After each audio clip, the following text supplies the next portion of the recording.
अप्पी आमची कलेक्टर या मालिकेच्या आजच्या भागात आपण पाहणार आहोत.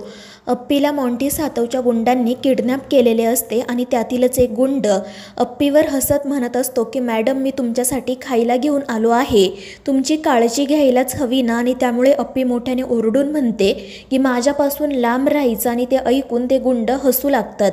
ते म्हणतात की मॅडम, तुम्ही आधी काहीतरी खाऊन घ्या, म्हणजे तुमच्यात शक्ती येईल आणि मग तुम्ही लगेच आमच्या माणसांना सोडून द्याल.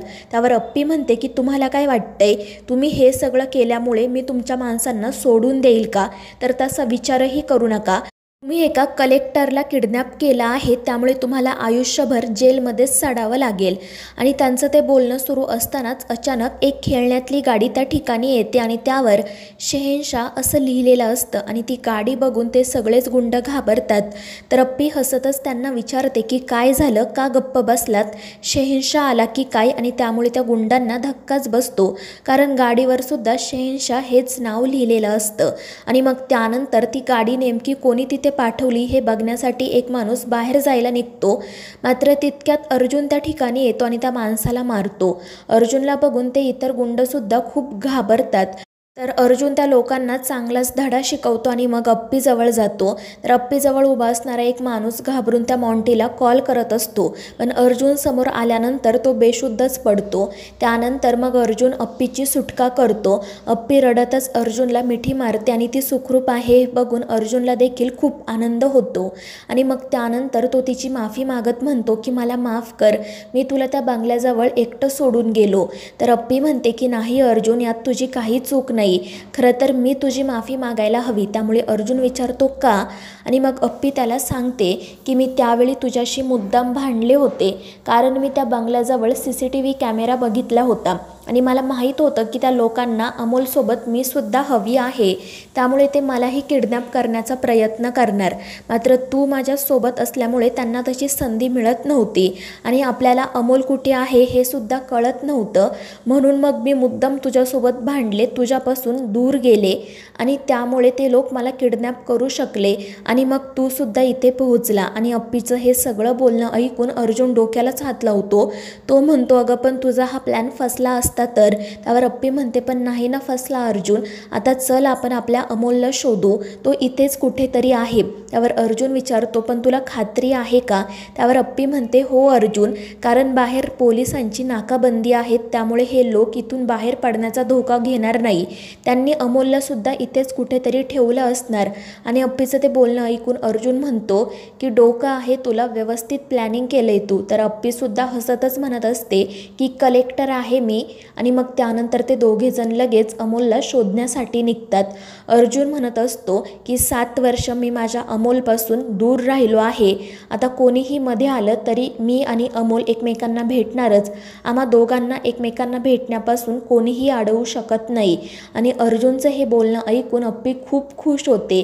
ती म्हणते की अर्जुन गेली 7 वर्ष याच क्षणाची वाट बघत होते. आणि मग ते दोघेजण अमोलला शोधण्यासाठी निघतात. दुसरीकडे कदम अस्वस्थ होऊन घरात फेऱ्या मारत असतात आणि मग त्यानंतर ते एके ठिकाणी बसतात.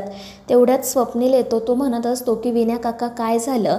तर कदम म्हणत असतात की मला अर्जुनची आणि अमोलची काळजी वाटते, अमोल सुखरूप तर असेल ना? अर्जुन खूप काळजीत दिसत होता आणि त्यावर स्वप्नील त्यांना समजावतो की विनय काका काळजी करू नको, आपला अर्जुन अमोलला सुखरूपपणे घरी घेऊन येईल. तितक्यात रुपालीसुद्धा त्या ठिकाणी येते. आणि मग त्यानंतर कदम असं म्हणतात की मला कधी कधी असं वाटतं की मी उगाच आर्याच्या आणि अर्जुनच्या साखरपुड्याची घाई केली.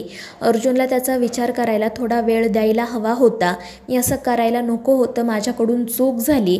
पण ते ऐकून रुपाली आणि स्वप्नील म्हणतात की तुमच्याकडून कोणतीही चूक झालेली नाही आहे, गेली 7 वर्ष अर्जुनला किती त्रास झाला आहे हे आपण बघितलंय आणि आत्ता आर्याच त्याच्यासाठी योग्य आहे, त्यामुळे तुम्ही असा विचार करू नका की तुमच्याकडून चूक झाली आहे. मात्र कदमांना माहिती असतं की अर्जुन या नात्यामुळे खुश नाहीये. तर दुसरीकडे बापू, दिप्या हे सुद्धा खूप अस्वस्थ असतात. अप्पीचा आणि आता अर्जुनचा सुद्धा फोन लागत नसल्याने त्यांना काय करावं तेच कळत नसतं. आणि त्यातच मोना म्हणते की मला भूक लागली, आपण जेवण करून घ्यायचं का? त्यामुळे दिप्या तिच्यावर खूप चिडतो, त्यामुळे ती गप्प बसते. त्यानंतर दिप्या म्हणत असतो की बापू मी दिदीला शोधायला जातो, सकाळी दिदी आणि दाजी ज्या दिशेने गेले ना त्याच दिशेने जातो. पण बापू त्याला समजवतात की तू त्यांना कुठे शोधणार आहे आणि जर तुला काही झालं तर मग काय करायचं, त्यापेक्षा तू घरीच थांब, आपण वाट बघू. म्हणून मग दिप्या घरीच थांबतो. दुसरीकडे अप्पी आणि अर्जुन त्या फॅक्टरीमध्ये अमोलचा शोध घेत असतात. मात्र ती फॅक्टरी खूप मोठी असल्यामुळे त्यांच्या मार्गात अनेक अडचणी येत असतात. दुसरीकडे ते मॉन्टी सातवचे अनेक गुंड अमोल जवळच असतात आणि ते अमोलवर हसत असतात. मात्र अमोल देखील त्यांना सांगत असतो की शहेनशाह मला वाचवायला नक्की येणार. आणि तितक्यात त्यातील एका गुंडाचा मोबाईल वाजतो आणि तो आवाज नेमकी अप्पी ऐकते. ती अर्जुनला म्हणते की अर्जुन बघ, तिकडच्या बाजूने आवाज येत आहे, आपण त्या आवाजाच्या दिशेने जायला हवं. आणि मग ते दोघेजण आवाजाच्या दिशेने जाण्यासाठी निघतात. तर इकडे अमोल हसतच त्या गुंडांना म्हणत असतो आता लवकरच माझे बाबा येतील आणि मग तुमचं काय होईल त्याचा विचार करा. मी तर इथे आरामात बसून शो बघणार आहे. आणि अमोलचं असं बोलणं ऐकून ते गुंड तर त्याच्यावर खूप चिडतात आणि मग ते म्हणतात की येऊ दे तुझ्या बाबांना, आम्ही पण बघतो तो काय करतोय आम्हाला ते. आणि मग त्यानंतर ते सगळेजण पुढे जाऊन उभे राहतात आणि तितक्यात अर्जुन त्या ठिकाणी येतो. तो त्या सगळ्या गुंडांना खूप मारतो आणि मग त्यानंतर त्याचं लक्ष अमोलकडे जातं. अमोलला बघून अर्जुनच्या डोळ्यात आनंदाश्रू येतात. तो हसतच त्याच्याकडे बघत असतो. तर अमोलही मोठ्याने त्याला बाबा अशी हाक मारतो, त्यामुळे अर्जुनला खूप आनंद होतो. आणि मग त्यानंतर अर्जुन त्या सगळ्या गुंडांना मारून अमोल जवळ जातो.